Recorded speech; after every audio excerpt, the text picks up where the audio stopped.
chers compatriotes du Congo-Brazzaville, démocrates du monde entier, les amis d'Afrique, les amis de l'Afrique centrale, bonsoir.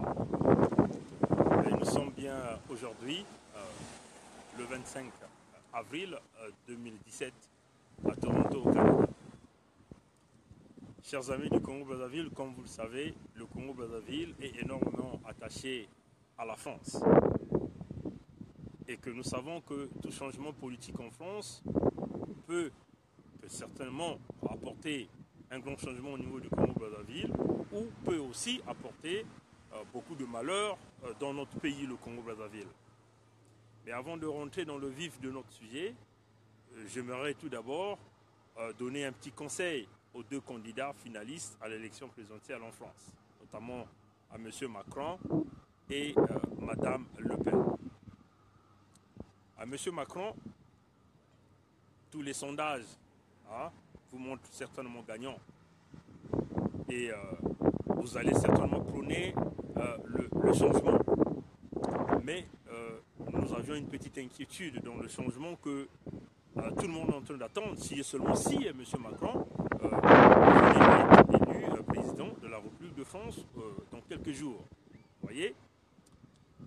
Mais ce que nous constatons, que si M. Macron est élu, il ne peut y avoir le changement tel qu'il le représente, si et seulement ici, il gardait des gens comme Le Drian, il gardait des gens comme Manuel Valls dans son équipe. Vous voyez ? Et si M. Macron conserve toute cette vieille classe politique qui a tant brisé l'Afrique sous toutes ses formes, qui a tant pillé l'Afrique, qui a tant contribué à des relations France-Afrique, en ce moment, le changement n'aura pas lieu en France. Et donc, tout le mouvement qui s'est créé autour de M. Macron et l'engouement de la jeunesse, en fin de compte, ça va être un travail inutile pour les jeunes. Vous voyez ? Et nous voudrons encore en train de réitérer ici, M. Le Drian, c'est lui qui a mis M. Hollande dans les erreurs. M. Le Drian et M. Valls, pour le goût de l'argent, le goût de Ngiri. Ils ont tissé des relations avec Sassou Nguesso, ils ont pris de l'argent de la part de Sassou Nguesso et ils ont entraîné M. Hollande dans l'erreur. Nous savons tous que M. Hollande était très ferme lors du discours de Dakar. Un discours ferme sur Sassou Nguesso sous les dictatures. Mais après, M. Hollande a changé de direction, a changé de décision. Notamment, il y a eu des gens comme Le Drian, des gens comme Manuel Valls, qui sont assoiffés d'argent, qui ont pensé qu'ils pouvaient se taper de l'argent derrière le dos des Congolais. Et donc voilà pourquoi nous avions vu M. Hollande rentrer dans ce petit jeu, en acceptant que Sassou Nguesso a changé la Constitution et que nous savons aujourd'hui les conséquences de ce changement de Constitution au Congo-Brazzaville. Mais à M. Macron, si jamais il a la chance de suivre cette vidéo, vous devez savoir que M. Sassou Nguesso porte une poisse. Ce monsieur a une poisse. Il a une poisse. Il est né avec la poisse. Il est né avec la malchance. Tout ce qu'il tient se brise. Vous avez certainement une belle carrière politique. Mais si vous vous associez à Sassou Nguesso, M. Macron, votre carrière politique va terminer. Nous avions vu la carrière politique de M. Hollande venait de terminer. Un mandat dehors. Sarkozy, il est venu. Un mandat dehors. Parce que Sarkozy est parti à Brazzaville. Il est parti honorer Sassou Nguesso à Brazzaville. Et nous avions vu, M. Hollande l'a reçu. A reçu Sassou Nguesso. Vous voyez la poisse. Donc nous demandons à M. Macron, vous avez certainement un avenir très brillant. Mais si et seulement si vous réussissez à embrasser Sassou, à tendre la main à Sassou Nguesso, il va vous dominer. Et vous n'allez pas être. Vous allez être président d'un seul mandat. Retenez bien ce que je vous dis, M. Macron. Si vous serrez la main de Sassou Nguesso, ou vous l'embrassez, ou vous le recevez, ou vous êtes en face de lui, vous aurez une poisse qui ferait de vous le président à un seul mandat, comme des présidents fatigués, comme Sarkozy et M. Hollande. Vous voyez ? Donc c'est à vous de faire attention. Vous êtes certainement né en 1979. Si on essaie de voir, vous avez quasiment 39 ans. Et c'est cette année que M. Sassou Nguesso a accédé a accédé au pouvoir au Congo-Brazzaville. Et vous voyez, jusqu'aujourd'hui, il est toujours là. Mais nous pensons que vous allez apporter ce changement. Que tant d'Africains, hein, comme vous avez déjà dit, que vous avez reconnu que la colonisation était un crime contre l'humanité. Et nous pensons que le système France-Afrique, vous allez mettre fin à ce système. Mais vous devez savoir qu'au Congo-Brazzaville, les intérêts de la France ne sont jamais menacés. Hein. La lutte des jeunes Congolais, la lutte que nous menons, nous n'avons jamais vexé les intérêts français. Nous n'avons jamais manifesté contre les intérêts français. Ni les intérêts des autres États. Nous réclamons tout simplement une alternance politique et démocratique, là où les Congolais peuvent s'exprimer librement, les Congolais peuvent arriver à créer des emplois, les Congolais peuvent se déplacer d'un point A à un point B. C'est ce que nous voulons, c'est tout. Nous voulons que des petits gens, même avec le petit pourcentage que nous recevons, qu'on arrive à bien gérer notre pays. C'est ce que nous voulons. Nous n'avions jamais menacé Total, nous n'avons jamais menacé Jetman Technologie Internationale, nous n'avons jamais menacé Choulumberger, nous n'avons jamais menacé dérangé Air Liquide qui est au Congo. Vous voyez, tout ça c'est des compagnies, on peut dire des compagnies françaises. Hein? Donc, si jamais M. Macron a la chance d'écouter ce message, il est très capital que vous passiez 2 minutes pour écouter ce message. Retenez ma parole d'aujourd'hui. Nous sommes le 25 avril 2017. Si jamais M. Macron vous êtes élu et que vous serrez la main de Sassou Nguesso, vous vous mettez devant Sassou Nguesso, vous aurez cette poisse-là. Vous serez le président d'un seul mandat. Et votre carrière politique va finir avec ce monsieur. Parce qu'il porte le sang, la poisse. Parce qu'il a assassiné plusieurs gens, hein, des millions, des milliers et des milliers de gens, hein, même des religieux au Congo. Vous voyez? Donc c'est à vous. Nous pensons que si seulement si vous êtes élu, que vous arriverez à apporter le changement que toute la jeunesse africaine est en train d'attendre, le changement que tous les Congolais sont en train d'attendre au niveau du Congo-Brazzaville. Maintenant, ça c'était le cas de M. Macron, mais ce que nous réitérons que vous vous engagez dès aujourd'hui, hein, parce que vous dites que la vieille classe politique, vous êtes un peu au centre, donc vous n'êtes un peu... Mais ce qui nous fait peur, c'est cette alliance au nom de la République, hein, quand on essaie de voir ces vieux politiciens français, tous ils se sont alignés derrière vous au nom de la République pour que vous puissiez être président. Mais la crainte est que nous puissions voir, hein, les mêmes gens qui ont pillé l'Afrique, qui ont brisé l'Afrique, puissent vous contrôler, hein, puissent prendre le contrôle total si seulement si vous êtes élu. Mais soyez un jeune prudent. Hein. Foutez ces vieux-là à la poubelle, hein, parce que c'est des politiciens dépassés qui ont pris le goût d'argent, le goût de Ngiri, qui ne pensent même plus à servir les peuples. Vous voyez? Vous aviez une jeunesse certainement derrière vous qui veulent vous voir émerger, qui veulent vous voir faire des choses, des grandes choses. Et que, en ce moment-là, que la France aura un président qui a moins de 40 ans, nous pensons que vous êtes capable d'apporter l'espoir dans cette jeunesse et l'espoir aussi pour les jeunes africains. Parce que souvenez-vous que ces jeunes-là migrent vers l'Occident parce qu'on les impose une certaine condition. Et nous pensons que, M. Macron, vous êtes un jeune, vous êtes mon petit frère. Hein, mais on va vous respecter dans le sens que vous êtes devenu un grand homme d'État et nous pensons que vous allez donc apporter le grand changement que tous les jeunes Africains attendent de vous. Mais non, si Mme Le Pen est élue, mais nous pensons fermement que Mme Le Pen comprend énormément dans les enjeux de l'immigration. Elle peut comprendre ce qui se passe en Afrique. Hein. Les jeunes Africains, ils sont pris comme dans un étau, hein, entre une dictature, une pauvreté qu'on les impose, et donc ils sont obligés d'immigrer vers l'Occident et nous connaissons les conséquences, hein, avec tout le détour qu'ils font au niveau de la Libye, ou avec des nombres de morts que l'océan Méditerranéen est en train de prendre au niveau de la Libye, et nous pensons que Mme Le Pen peut apporter le changement. Et vous connaissez le changement, les dictateurs en Afrique. Sassou Nguesso est un dictateur sanguinaire qui doit dégager. Et il ne s'agit pas seulement de dégager Sassou Nguesso, mais tous ces vieux dictateurs-là, les gens comme les Paul Biya, hein, les gens comme le gars de la Guinée, hein, vous voyez, Obiangema, tout ce monde-là, les Joseph Kabila, avec des milliers et des milliers de morts dans leur pays, vous voyez, des gens qui ont du sang dans leurs mains, ils ne méritent plus être les amis de la France. Et la France ne doit plus coopérer.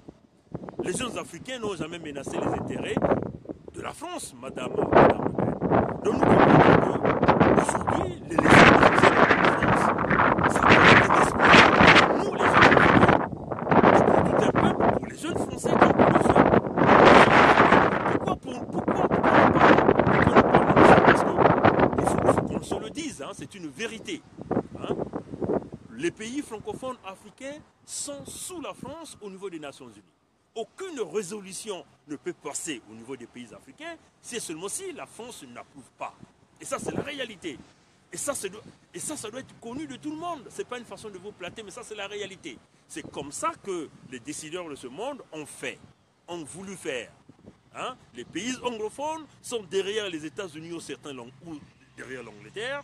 Les pays francophones africains sont sous la France. Vous voyez par exemple le cas du Congo-Brazzaville.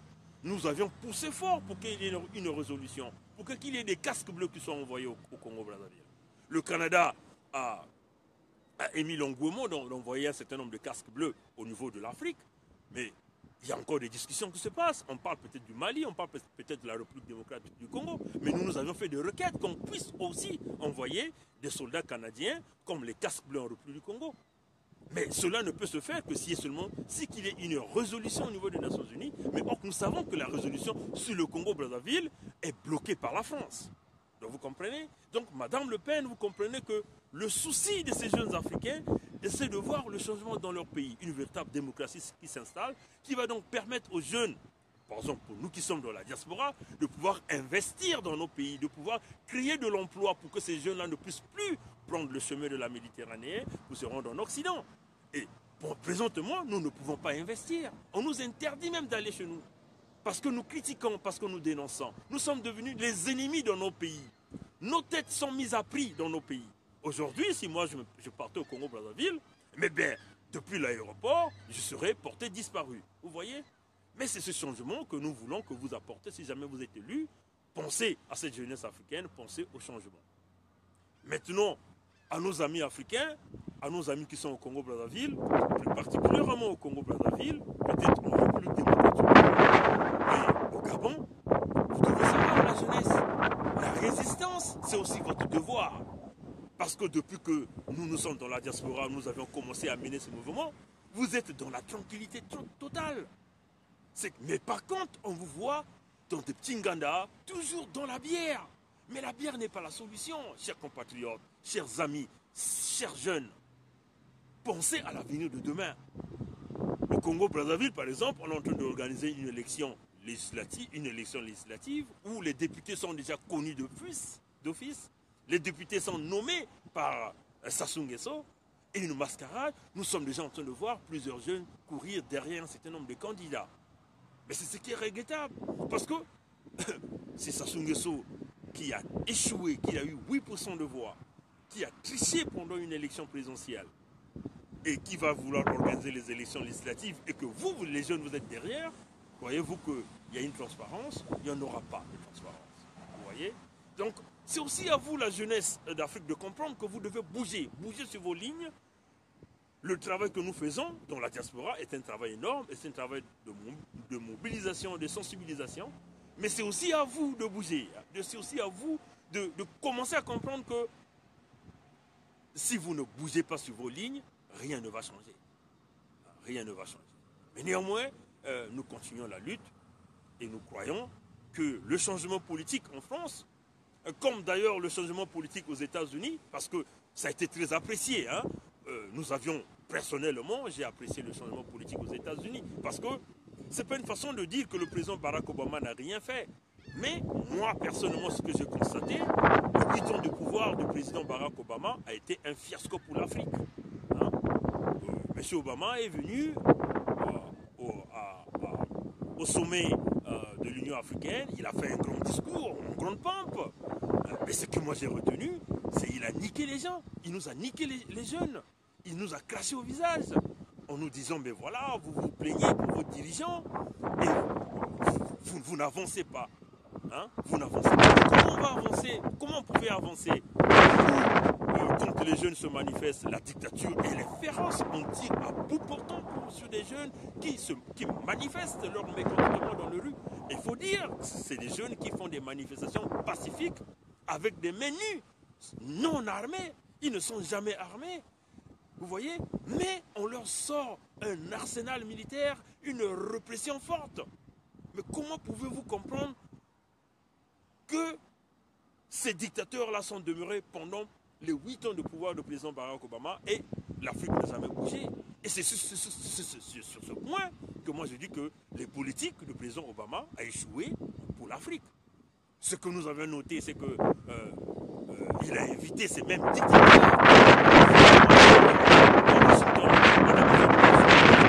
dîner avec lui. Vous voyez? Donc c'est sur ce point où nous pensons que les politiques du président Obama a brillamment échoué pour l'Afrique. Mais nous croyons que peut-être qu'on aura un peu d'espoir avec le président Trump. Hein, parce que les lignes du monde sont en train de bouger, les cartes du monde sont en train de bouger. Et si jamais en France, il y a aussi un grand changement politique que tout le monde est en train d'attendre, nous pensons que peut-être que ça sera l'espoir pour l'Afrique. L'Afrique n'est pas pauvre.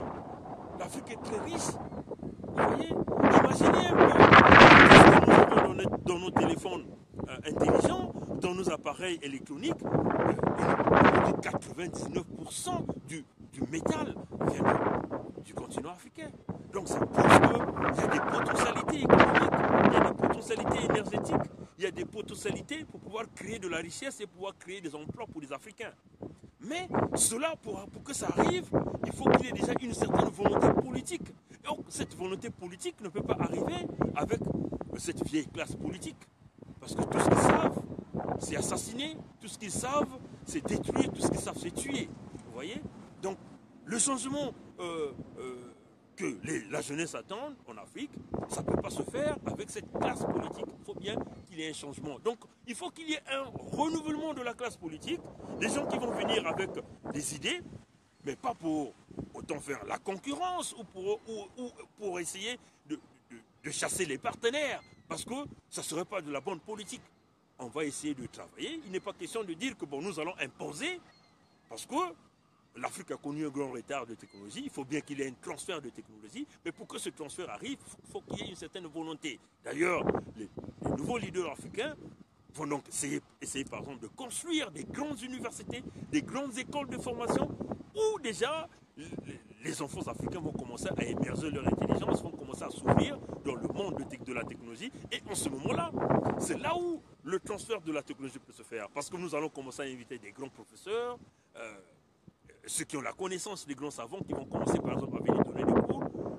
Mais cela doit se faire avec une certaine volonté politique. Or, cette volonté politique-là, ça manque dans cette vieille classe politique. Vous voyez? Donc, nous comprenons que le changement arrivera, qu'on n'en veuille pas. Mais nous-mêmes, les jeunes Africains, nous devons comprendre que nous devons être sur les lignes pour pouvoir essayer de bouger les choses.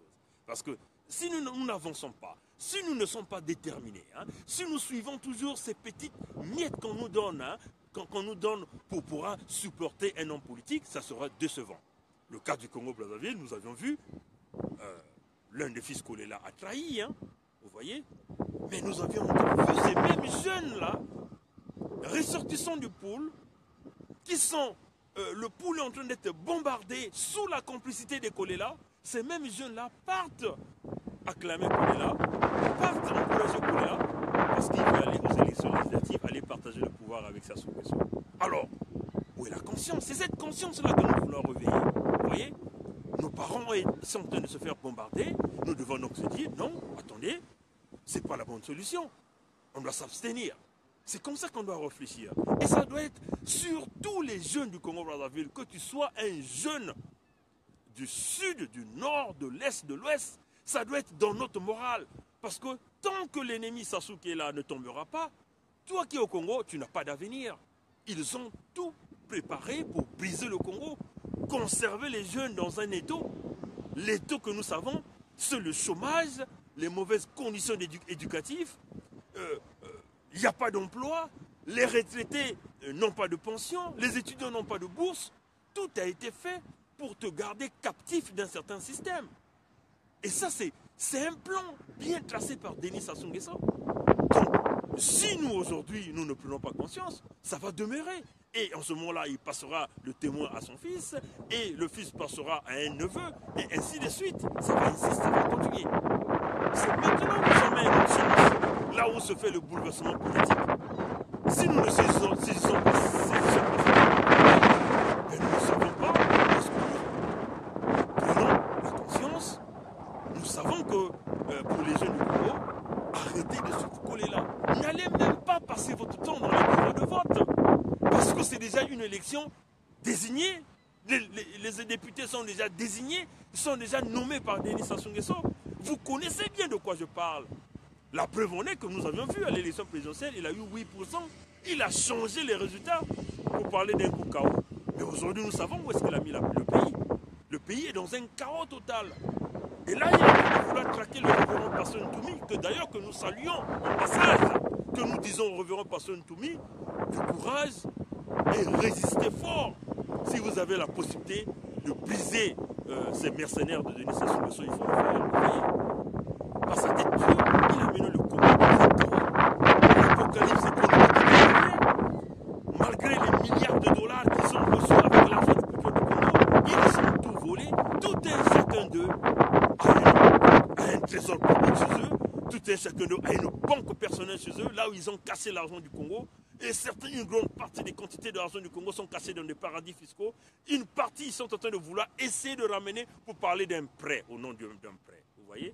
Et les Nguesso veulent être des créanciers pour l'État congolais. Vous voyez? Alors, nous ne pouvons pas continuer à assister à ce genre de choses. Donc, la détermination d'une nation part d'une jeunesse. Nous, en tant que diaspora, je l'ai toujours dit, la diaspora représente la base de référence pour tout un État. Nous avions prouvé que la diaspora congolaise ne pouvait plus rester indifférente suite à la situation du Congo-Brazzaville. Toute une diaspora est unie, tous nous sommes d'accord pour le départ sans condition de Sassou Nguesso. Et vous qui êtes pays, qu'est-ce que vous faites? Réveillez-vous, jeunes Congolais, jeunes Africains. L'avenir nous appartient. Merci, et nous pensons que les élections présidentielles en France vont apporter le changement et que la nouvelle classe politique, et nous pouvons encore dire la nouvelle administration de M. Trump, nous aidera, nous les jeunes Africains, à prendre les commandes et à mener l'Afrique, qui était Neldorado, dans une direction de développement, une direction où la souffrance ne sera plus, un partenariat avec des grandes compagnies pour essayer de développer l'Afrique. Merci, à plus tard. Au revoir.